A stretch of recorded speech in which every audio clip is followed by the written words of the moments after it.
আসসালামু আলাইকুম এভরিওয়ান, চলে আসলাম আরও একটা রেসিপি নিয়ে, তেলের পিঠা বা পোয়া পিঠা। এই পিঠাটা বানাতে অনেকেরই সমস্যা হয়, কেউ বলে এটা ফোলে না, কেউ বলে ভিতরে কাঁচা থাকে। তবে এই রেসিপিটা যদি ফলো করো তাহলে কিন্তু একদম পারফেক্টভাবে ফুলবে আর ভিতরেও কাঁচা থাকবে না।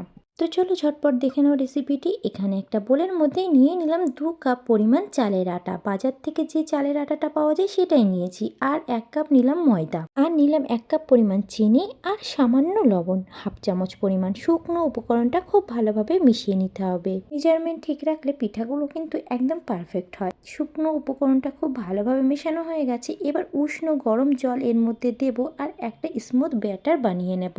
জলটা কিন্তু উষ্ণ গরম নিতে হবে, বেশি গরম কিন্তু নেওয়া যাবে না, মানে নিজের আঙুলটা ডোবাতে পারবে ঠিক তেমন গরম কিন্তু নিতে হবে। আর একবারে বেশি পরিমাণে মেশানো যাবে না, অল্প অল্প করে দিতে হবে আর একটা স্মুথ ব্যাটার বানিয়ে নিতে হবে। ব্যাটারটা কিন্তু রেডি।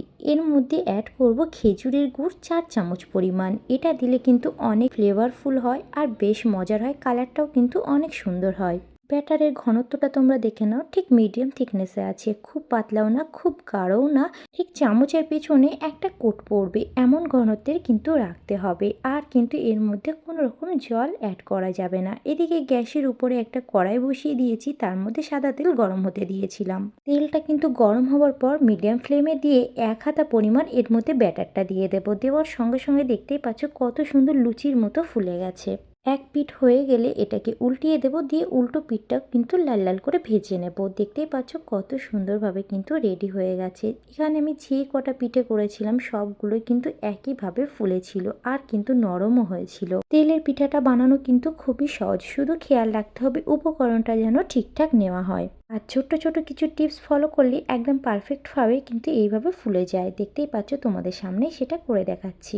ভিডিওটি কেমন লাগলো অবশ্যই কিন্তু কমেন্ট করে জানিও। আর যারা আমার নতুন বন্ধু আজ আমার প্রথম ভিডিও দেখছো তারা অবশ্যই আমার চ্যানেলটিকে সাবস্ক্রাইব করে পাশে থেকো। আর ফেসবুক পেজ থেকে দেখলে ফেসবুক পেজটাকেও ফলো দিয়ে পাশে থেকো। লাইক কমেন্ট শেয়ার করতে কেউ ভুলো না। দেখা হচ্ছে অন্য কোনো ভিডিওতে। ততদিন সবাই ভালো থেকো। আল্লাহ হাফেজ।